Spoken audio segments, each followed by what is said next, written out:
JoJo, hey, this is Bryce. I just wanted to show you how I ran my numbers, give you an offer here, and see if we can make a deal. Just to kind of show you, this blue section here on the screen is where I pulled all my comparables from, my comps from. Anything that's sold, anything that's was on the market or is pending or was on the market and didn't sell. I pulled all the data from this little section right here, dumped it into a little program I have that gives me a scattergram, and it came up with like this. This is your, over here to the left hand side, these are all your prices. Down across the bottom, this is all your square footage. All these blue dots are properties that actually sold, so that's what your appraisers are going to use to kind of decide what the property value is worth. And then these squares over here are properties that were listed on the market but didn't sell. Property over there is right at about 1,000 square feet, so it's a little off the chart. There's not a whole lot that sells with that low of square footage in the area. Your best comp over here is this 2-bedroom, 1-bath that sold for $277,000. It was 968 square feet.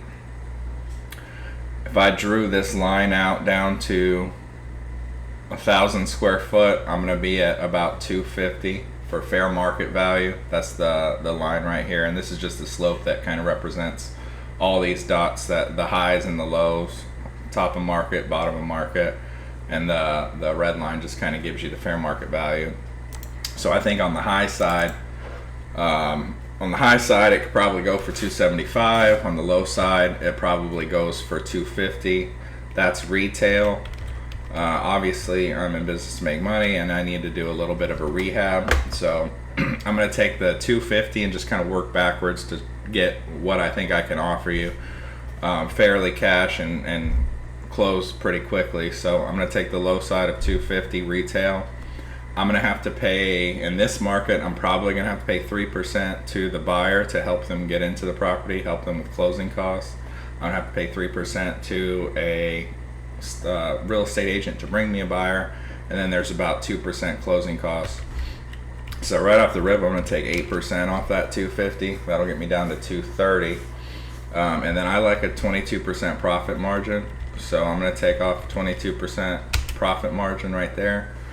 And then from there, I think it's going to be about 60 grand in work to do the roof, to do all the updates to the kitchen, the bathroom, paint, all new flooring, clean up the yard. All things considered, I'm going to be in it for about 60 grand. So if I take that off, I'm down to 119,400. I can eat at the profit a little bit, so I'd be willing to come up and do a cash offer for 125,000. I could close in 2 weeks.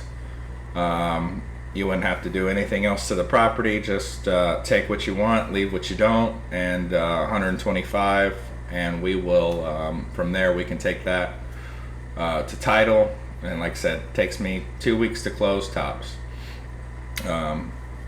That's kind of where the wholesale market is, and I understand you've gotten some offers in there, maybe plus a little bit, maybe minus a little bit, but I do close.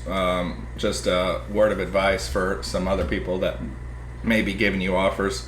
A lot of people will try to sign those contracts, so they'll sign a contract they never intend to close, and then they go try to sell it to somebody else like me that's actually going to close on it. So just be wary of that when you're talking to people that are going to buy it on the inside.